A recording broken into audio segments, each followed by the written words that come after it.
Hello everyone, now mains are over and discussions are going on. So let's discuss about GS paper 2. My verdict about the GS paper 2 is very simple. The question was more factual, flat, and the scope of analysis was very limited.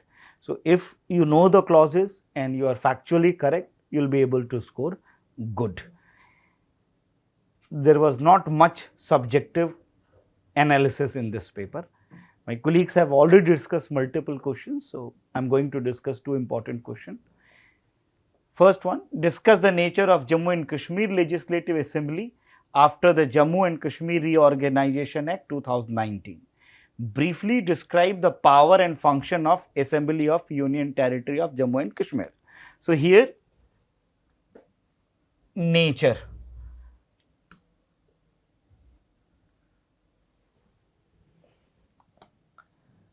Power and function. It was just 150 word, 10 markers. So again, lot of facts you need to push it over here. You can simply start with the Jammu and Kashmir Reorganization Act 2019. It completely transformed the nature of J&K. Earlier, it was well protected with Article 370 and 35A. After this act, its status has been changed and the whole state was bifurcated into two union territories. So this act has created Ladakh Union Territory and Union Territory of J&K. Fine. There are two major changes has been done. First, earlier it was bicameral, now it become unicameral. The power of governor earlier, now the power of LG, and LG has relatively more power in comparison to governor. Then the number of seats, earlier the number of seats were 90s, now it has been increased up to 107. So once you write the nature, then what type of changes it has brought, you have to focus it. And the main focus was on the status. Don't forget to write abolishing 370 and 35A and what is the new status. Don't forget to mention that it was divided into two parts and one is a Ladakh Union Territory. Now, J&K is a union territory, but it is more close to Delhi and Pondicherry. Even Article 239A is applicable over J&K. Now you come for the second part. This is the first part of the answer. This is the first part of the answer. Now you come for the second part, where the power and functions of the assembly. Now power and function of the assembly, again it is simple. Like any other state,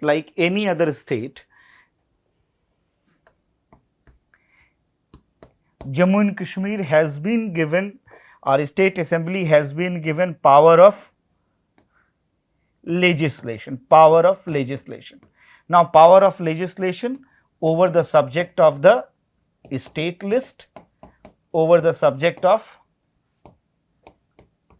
concurrent list. But as it is more close to Delhi and Pondicherry, there are certain exceptions. In case of police and in case of order, legislative power remain with the center. Now you can write a comparative line also. In Delhi, land is also with the center, but here it is only police and order. This is one important thing you can talk about legislative power. When it comes to the executive power, state chief minister along with the council of ministers have vast executive power. But at the same time, LG has been given a range of discretionary power. You can talk about the regular thing like money bill and finance bill has to be reserved. Money bill and finance bill has to be recommended by LG, and under Article 200, LG can reserve a bill for the consent of the president. These are regular powers, it still remain with the LG. Although in executive decisions where the domain of the center is there, specifically police and order, these power belong to the LG. And then when it comes to the financial power,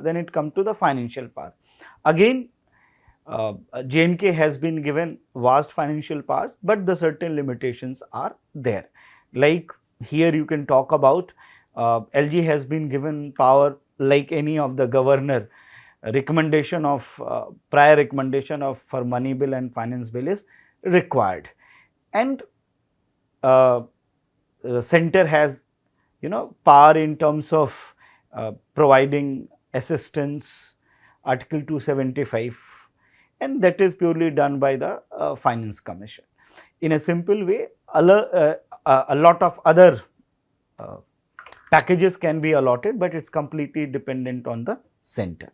So, in a simple way, you can write legislative, executive and financial power of the J&K is almost not the whole, but equal to any of the state. But the major difference come over here. Apart from this thing, if you wish, you can simply talk about some special provisions are also there, like women representation has been given, where LG appoints 2 women if they are not represented. That can be a extra thing you can write, but in general it is just 150 words. So, this much of information will be there, but a conclusion where you need to write about, okay, it is a union territory with assembly, it is much closer to Delhi and Pondicherry rather than the normal state, that is all. Now, there is another important question, examine the evolving pattern of center-state financial relation in context of planned development in India.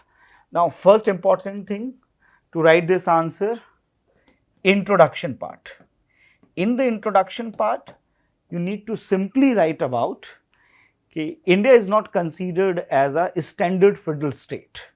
So, the financial autonomy to the states are very much limited. Many scholars argue India is a quasi-federal state and financial dependency of the state is very high over the union government. Now, that is what the constitution says. I mean, there are a lot of you can say clauses where we can see this dependency very clearly, like in terms of division of taxes, in terms of under Article 275 funds given by union aids, grants in aids from a union to the state, and here it will be done on the recommendation of the Finance Commission, and there is no representation of the states in the Finance Commission basically. There is no power of taking loan or borrowing from outside. Even in some cases borrowings are there, but the guarantee of the union is required. So, from the constitutional clauses you can easily find out there is a dependency of the state over the union in the finance. So, just in 4-5 line you simply write what our constitution say. Now, the second part of it, what this was in context of planned development, in case of planned development. So, we can simply say apart from this constitutional arrangement, the factors which further reshaped financial relationship between union and state was planning in India. Now, planning has given birth to the Planning Commission. So, you can simply write about from 1950, I mean it was 50, from 1991. During this period, there was dual finance transfer. This was dual finance transfer. One finance transfer was by Finance Commission, which was authorized under Article 280, and the other was under Planning Commission. Under Planning Commission. So, during the planning era,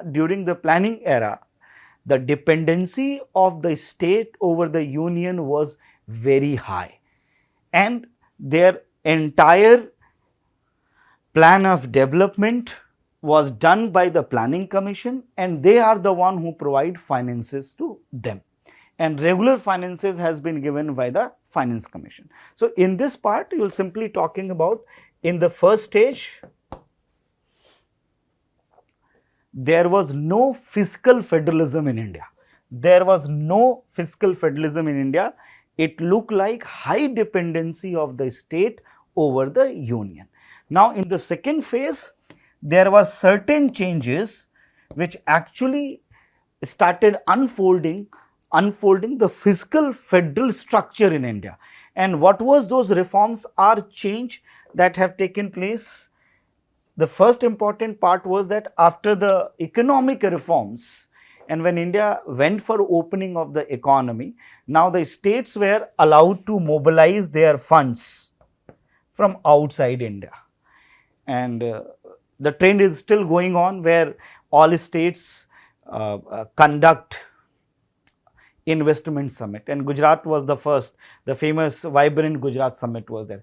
So their dependency over the union has been reduced in terms of mobilization of the funds. That is the first important point that happened just after the independence, Now the second important thing is specifically, it was a recommendation of a finance commission, 13th and 14th finance commission, which has increased the division pool, and that pool has been increased to 41%. That also played an important role in making states relatively independent. And the third important point was basically abolishing planning commission and introducing Niti Aayog. This introduction of Niti Aayog has changed. Now the role of the states in planning has been increased, and their funds has been also increased. So their higher participation in planning and financial matters started unfolding our fiscal federal structure. And by 2014, you can simply talk about GST. 2017, you can talk about introduction of GST. And GST was the first platform where on any financial matter, unions and center are together, and I would say to a certain extent that the domination of union is not that much visible, which it used to be earlier. So in India, what we see that the structure of the fiscal federalism was missing in the first phase there when the complete planned economy was there. And even the transfer of finances was based on two important agencies, as one was Finance Commission and the other was Planning Commission. The conclusion was the dependency of the state over finances. Post economic reforms has changed, and our fiscal federalism started getting unfolded. And it starts with opening of the economy, and states started mobilizing funds from outside. That was one.